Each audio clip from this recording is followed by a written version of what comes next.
The place matters, not cypress, or laurel, or lily white, scaffold, or open plain, combat, or martyrdom's flight. T is ever the same, to serve our home and a country's need.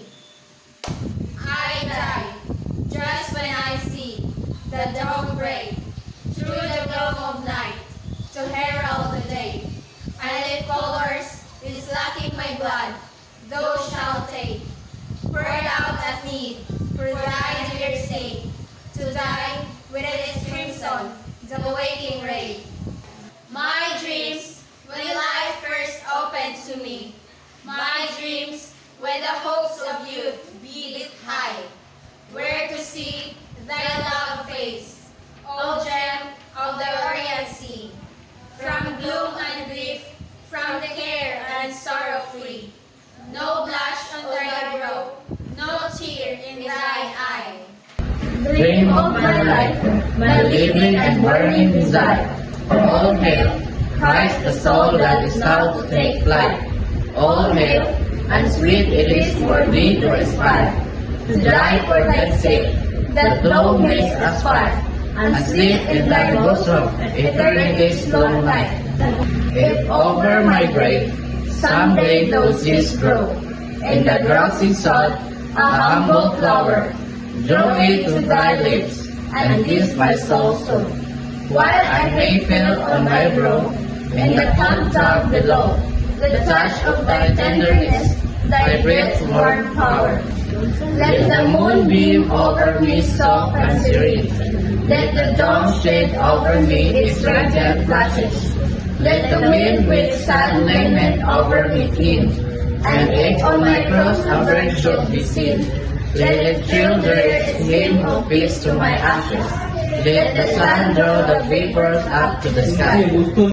Pray for all those that have died, for all who have suffered that unmeasured pain, for our mothers that bitterly their woes have cried, for widows and orphans, for captives by torture tried, and then for thyself that redemption no escape. And when the dark night wraps the graveyard around, with only the dead in their vigil to see, break not my repose for the mystery profound, and perchance you may hear a sad hymn resound.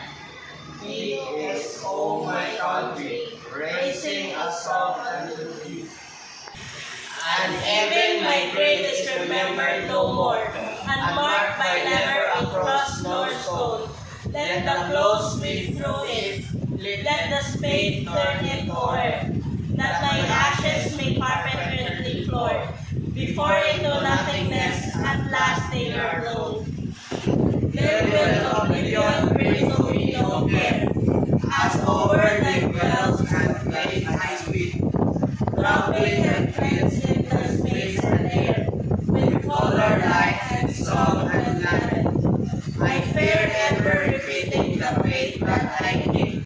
My fatherland adored, that sadness to my sorrow lends, beloved Pilipinas.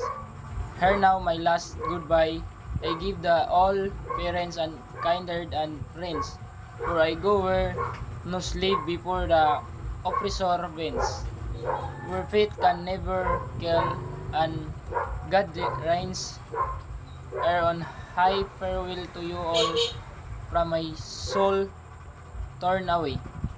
Friends of my childhood, in the home disposed, give things that trace from the where someday I farewell to the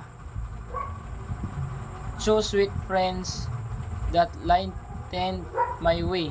Beloved creature all, farewell and death never end rest.